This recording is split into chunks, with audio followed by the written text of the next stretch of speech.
आज हम पढ़ेंगे government of India act 1919। Government of India act 1919 को मॉन्टेग्यू चैम्सफोर्ड रिफॉर्म्स भी कहा जाता है या फिर मॉन्टफोर्ड रिफॉर्म्स भी कह सकते हैं। मॉन्टेग्यू उस समय के सेक्रेटरी ऑफ द स्टेट थे और कैम्सफोर्ड भी कह सकते हैं। कैम्सफोर्ड जो थे उस समय के वॉइसरॉय हुआ करते थे। अगर इसका बैकग्राउंड देखें तो 1914 से 1918 तक वर्ल्ड वॉर फर्स्ट चला। तो 1914 से जो 1918 तक वर्ल्ड वॉर फर्स्ट चला उसमें इंडियंस ने ब्रिटिशर्स का पूरी तरीके से साथ दिया। इंडियंस को भी लगा कि अगर हम वर्ल्ड वॉर में ब्रिटिशर्स का साथ देंगे तो फिर ब्रिटिशर्स हमारी डिमांड्स को पूरा करेंगे, जिसके लिए 1916 में INC एंड मुस्लिम लीग ने मिल के एक जॉइंट सेशन किया। जॉइंट सेशन में लखनऊ पैक्ट साइन हुआ। लखनऊ पैक्ट में ये डिसाइड किया इन दोनों ने मिल के कि हम ब्रिटिशर्स से क्या डिमांड करेंगे। फिर 1917 में मॉन्टेग्यू आते हैं जो कि सेक्रेटरी ऑफ द स्टेट थे। मॉन्टेग्यू आते हैं और वो कहते हैं कि हम इंडियंस को रिस्पॉन्सिबल गवर्नमेंट देना चाहते हैं, जिसको ऑगस्ट ऑफर भी कहा जाता है। उसके बाद गवर्नमेंट ऑफ इंडिया एक्ट 1919 आता है। तो पहली बार हमें प्रीएम्बल देखने को मिला। प्रीएम्बल में ये लिखा हुआ था कि ये इंडियंस को रिस्पॉन्सिबल गवर्नमेंट प्रोवाइड करना चाहते हैं और इस एक्ट ने सेंट्रल और प्रोविंशियल सब्जेक्ट्स को भी सेपरेट कर दिया।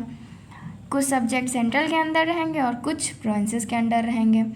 दोनों ही अपने अपने सब्जेक्ट्स पे लॉ बना सकते हैं। प्रोविंसेस लेवल पे इन लोगों ने डायाकी को इंट्रोड्यूस किया। डायाकी मतलब डबल गवर्नमेंट भी कह सकते हैं।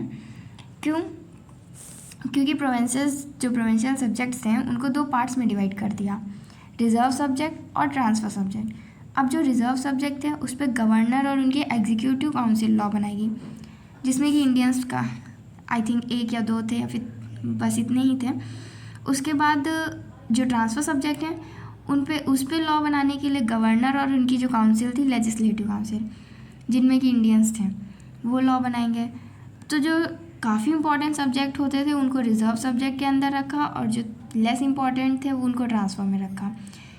अब जो रिजर्व सब्जेक्ट हैं उन पे जो लॉ बनाया जाएगा उसके लिए they were not responsible to the legislative council.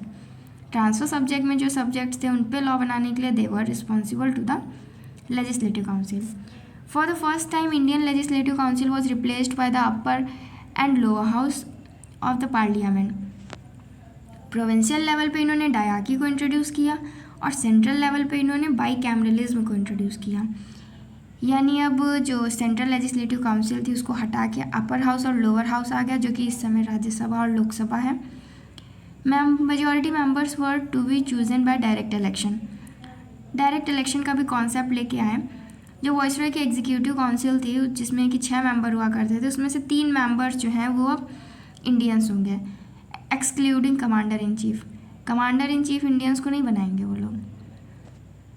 उसके बाद बात करें तो separate electorate for Sikhs and Christians के लिए भी इंट्रोड्यूस कर दिया गया। अभी तक की जो मुस्लिम्स के लिए था वो सिख, क्रिश्चियन, एंग्लो यूरोपियंस के लिए भी ला दिया गया। Franchise given to a limited number of people on the basis of property, tax, education.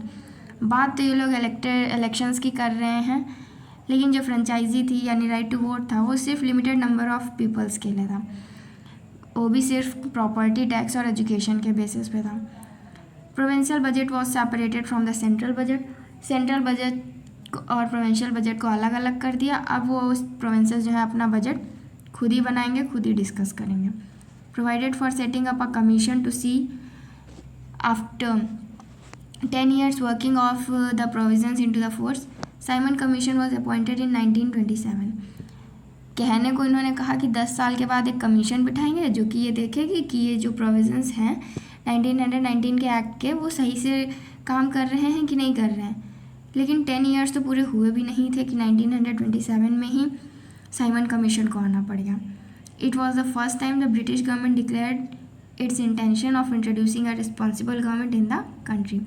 जैसा कि पहले ही बता चुके हैं कि इन्होंने अपने प्रीएम्बल में मेंशन कर दिया था, इस एक्ट के प्रीएम्बल में ही मेंशन कर दिया था कि ये इंडियंस को रिस्पॉन्सिबल गवर्नमेंट देना चाहते हैं। अब आप कमेंट सेक्शन में बताइए क्या ये इंडियंस को रिस्पॉन्सिबल गवर्नमेंट दे पाए थे।